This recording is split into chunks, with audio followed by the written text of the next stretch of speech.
Bollywood silver screen presenting upon the magic roads. कहानी की शुरुआत में गेहूं के खेत की तरफ एक तेज रोशनी बढ़ी चली जा रही होती है। ऐसा लगता है कि आसमान से बिजली गिरी हो।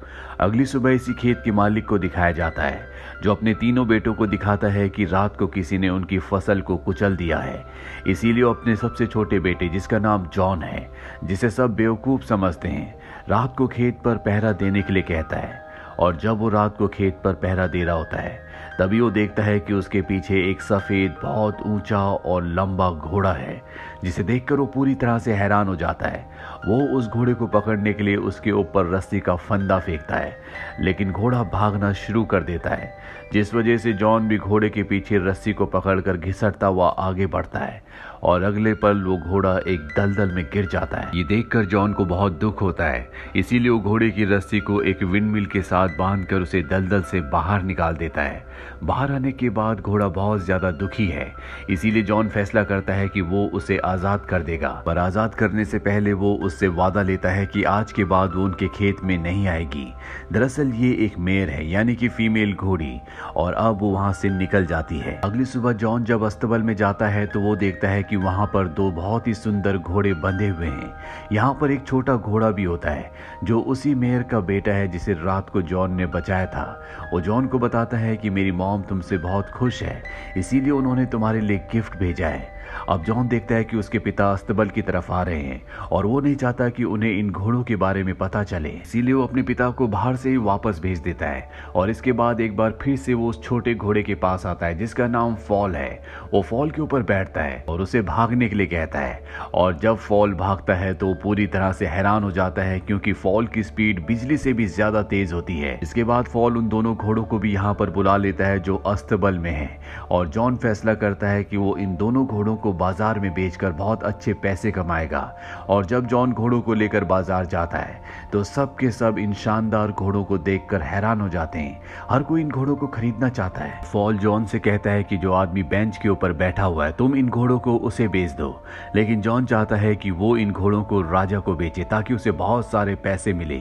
वो घोड़ों को लेकर राजा के पास जाता है और राजा का मंत्री राजा से कहता है कि ये घोड़े इस लड़के के नहीं हो सकते, जरूर इसने इन घोड़ों को चुराया है। इसीलिए जॉन से दोनों घोड़े ले लिए जाते हैं और उसे एक भी पैसा नहीं दिया जाता। इस बात से जॉन बहुत उदास हो जाता है। जॉन को उदास देखकर फॉल जोर से हिननाता है और वो दो घोड़े जो राजा अपने साथ ले गया था, जो राजा की बग्गी को खींच रहे होते हैं, वो फॉल की तरफ यानी कि जॉन की तरफ भागते हुए वापस आ जाते हैं, जिस वजह से राजा की बग्गी आटे की बोरी के ऊपर गिर जाती है, जिससे राजा का पूरा चेहरा सफेद हो जाता है। लेकिन प्रजा के सामने राजा जॉन को कुछ भी नहीं कहता, क्योंकि इसमें उसकी कोई गलती नहीं होती। पर अब वो जॉन को उसके घोड़ों की कीमत देना चाहता है। यहाँ पर राजा के साथ जो उसका मंत्री होता है, वो राजा से कहता है क्यों ना जॉन को अपने पास काम पर रख लिया जाए, ताकि हम उससे इस बेइज्जती का बदला ले सकें। राजा जॉन को अपने पास घोड़ों की देखभाल करने के लिए रख लेता है। जॉन भी इस जॉब को एक्सेप्ट कर लेता है और धीरे धीरे उसके अच्छे स्वभाव की वजह से, उसकी मेहनत की वजह से सब उससे प्यार करने लगते हैं। लेकिन राजा किसी भी कीमत पर उसे खत्म करना चाहता है। राजा का मंत्री कहता है कि हमें उसे ऐसा काम देना चाहिए जो पूरा ना कर पाए, और उसके बदले हम उसे मार देंगे। वो राजा से कहता है कि हमें उसे फायर बर्ड लाने के लिए कहना होगा, जिसे आज तक कोई भी नहीं ला पाया। उसे लाना नामुमकिन है। वो जॉन को इस काम के लिए कहते हैं और जॉन इस काम को एक्सेप्ट कर लेता है। फॉल उसे कहता है कि तुम्हें ऐसा नहीं करना चाहिए था, फायरबर्ड को लाना इतना आसान नहीं है। पर जॉन ने अब इस काम के लिए हाँ कह दिया है, इसीलिए फॉल उसे अपनी पीठ पर बिठाकर बिजली की रफ्तार से यहाँ से दूर एक जंगल में ले जाता है, जहाँ फॉल सबसे पहले उसे एक पेड़ के पास ले जाता है जिसमें ड्रीम नट्स होते हैं। फॉल कहता है कि इसे फायरबर्ड बहुत पसंद करते हैं और अगर वो इसे खाएंगे तो गहरी नींद में सो जाएंगे। अभी दोनों के दोनों उस जगह पहुंच जाते हैं जहां पर फायरबर्ड रहता है।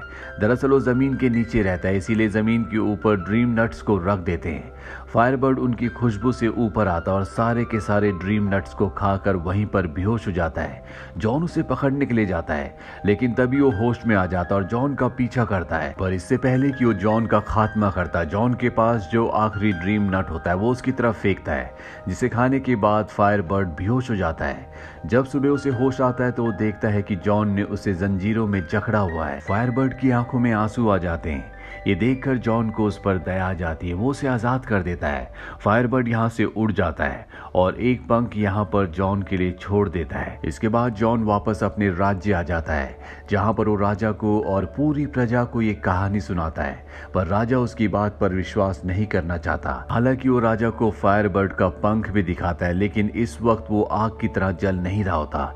इसीलिए राजा कहता है कि इसे मौत की सजा मिलेगी और इससे पहले कि वो जॉन को मार दे, यहाँ पर फायरबर्ड आ जाता है, जिसे देखकर सबको यकीन हो जाता है कि जॉन जो कुछ कह रहा था वो सब कुछ सच था और अब राजा उसे मौत की सजा नहीं दे सकता, क्योंकि उसके पास कोई भी वजह नहीं है। लेकिन अब राजा को लगता है कि उसकी और भी ज्यादा इंसल्ट हो गई है, इसीलिए वो किसी भी कीमत पर जॉन को मारना चाहता है।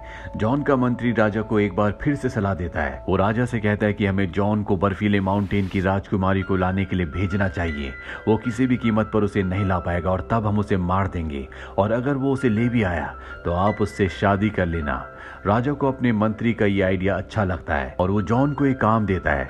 जॉन उस बर्फीले माउंटेन के बाहर पहुंच जाता है, जहां पर एक बहुत ही मोटी परत का बर्फीला दरवाजा होता है, जिसे कैसे खोलना है इन दोनों को नहीं पता।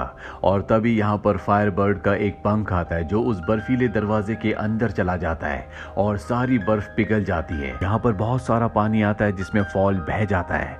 जॉन किले के अंदर चला जाता है, लेकिन उसे नहीं पता कि यहाँ पर राजकुमारी कौन है, क्योंकि यहाँ पर बहुत सारी लड़कियां सोई होती है। और तभी फायरबर्ड का पंख एक लड़की के पास जाता है, वो लड़की उठ जाती है और जॉन समझ जाता है कि यही राजकुमारी है। जॉन उससे कहता है कि हमारे राजा आपसे शादी करना चाहते हैं। राजकुमारी कहती है कि अब असली हीरोज नहीं बचे, इसीलिए मैं शादी नहीं करना चाहती। अगर तुम्हारे राजा खुद बहादुर होते, एक हीरो होते, तो वो खुद मुझे यहाँ पर लेने के लिए आते। और इसके बाद वो चट्टान से नीचे कूद जाती है। जॉन अपनी जान की परवाह किए बगैर उसके पीछे कूद जाता है और इससे पहले कि जमीन से टकराते फॉल उड़ता हुआ आता है और इन दोनों को बचा लेता है। अब रात को ये दोनों जंगल में सो रहे होते हैं और अब कहीं ना कहीं राजकुमारी और जॉन दिल ही दिल में एक दूसरे को पसंद करते हैं।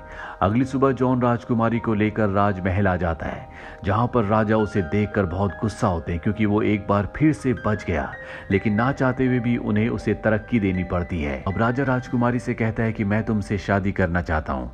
राजकुमारी कहती है कि मैं तब तक तुमसे शादी नहीं कर सकती जब तक आप मेरी दादी की खोई हुई अंगूठी को वापस ना ले आओ, जो मुझसे एक ओशियन में गिर गई थी। राजा बहुत ही कंफ्यूज्ड हो जाता है और तभी वहां पर जॉन आता है और वो ये काम जॉन को दे देता है।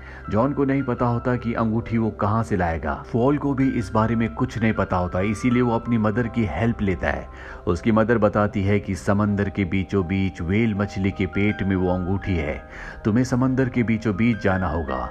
और अब फॉल अपनी पीठ पर बैठाकर जॉन को यहाँ से समंदर के बीच पहुंच जाता है और तभी जॉन उसकी पीठ से गिर जाता है। और जब वो पानी के तल पर पहुंचता है तो देखता है कि वहां पर बहुत मोटी मोटी जंजीरें हैं, जिसमें वो वेल मछली फंसी हुई है। वो उस वेल मछली से पूछते हैं कि तुम्हें किसने जंजीरों में बांधा। वेल मछली की आंखों में आंसू होते हैं। वो कहती है कि मैंने कुछ शिप्स को निगल लिया था, इसके बाद यहाँ जो सेलर्स थे उन्होंने मुझे जंजीर से बांध दिया, लेकिन अब मैं अपनी गलती को सुधारना चाहती हूँ। जॉन को एक आइडिया आता है और वो फॉल के साथ उसकी नाक से उसके मुंह के अंदर घुस जाता है और वेल मछली को छींक दिलवाता है। और जैसी वो छींकती है उसकी जंजीरें टूट जाती है, उसके अंदर जितने भी शिप्स होते हैं वो सब के सब बाहर आ जाते हैं और इसके बाद वेल मछली आजाद होकर यहाँ से चली जाती है। और अगले पल एक केकड़ा आता है जिसके पास राजकुमारी की वो अंगूठी होती है जिसे लेने के लिए जॉन यहाँ पर आया था। वो केकड़ा बताता है कि वेल मछली हर किसी के दिल की बात को जान लेती है और उसने तुम्हारे लिए ये तोहफा भेजा है। अंगूठी लेकर जॉन वापस आ जाता है और वो अंगूठी लेकर वो राजकुमारी के पास जाता है।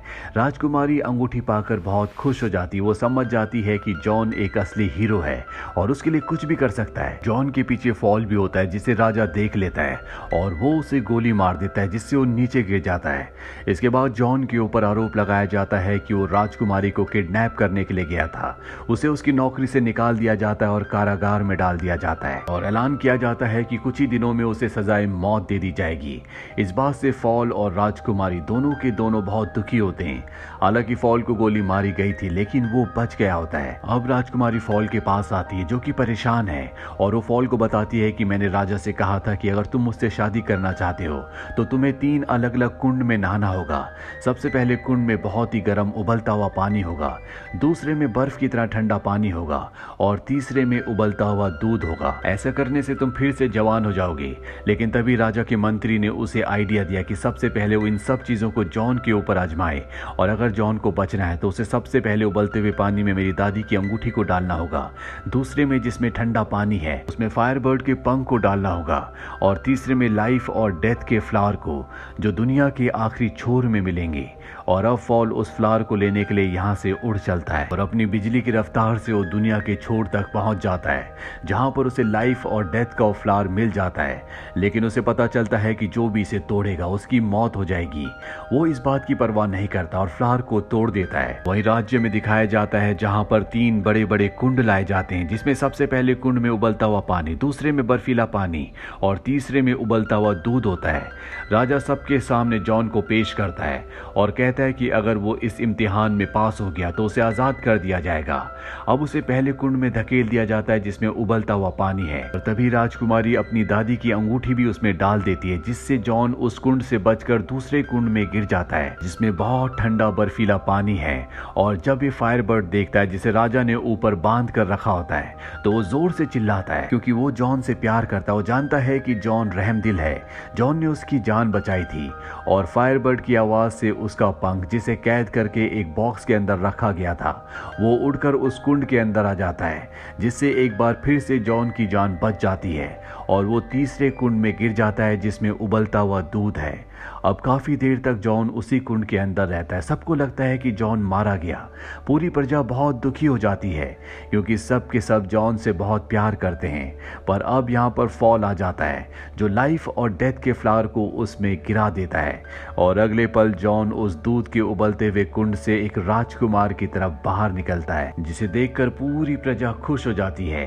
राजा लेकिन अंदर से बहुत ज्यादा जेलस हो चुका है और वो भी राजकुमार की तरह जवान बनना चाहता है, इसीलिए वो पहले उबलते हुए कुंड के अंदर कूद जाता है और अगले पल वो एक बबल के अंदर कैद होकर बाहर निकलता है जो राजा को अपने साथ यहाँ से दूर ले जाता है। ये देखकर पूरी प्रजा खुश होती है क्योंकि राजा को कोई भी पसंद नहीं करता था और अब जॉन को यहाँ का नया राजा बना दिया जाता है। राजकुमारी और जॉन शादी कर लेते हैं। वहीं फॉल को लगता है कि वो मरने वाला है क्योंकि उसने फूल को तोड़ा था, पर राजकुमारी उसे बताती है कि तुम नहीं मरोगी, ये सिर्फ एक इम्तिहान था जिसमें तुम पास हो गए। और इस तरह से इस कहानी की एक हैप्पी एंडिंग हो जाती है।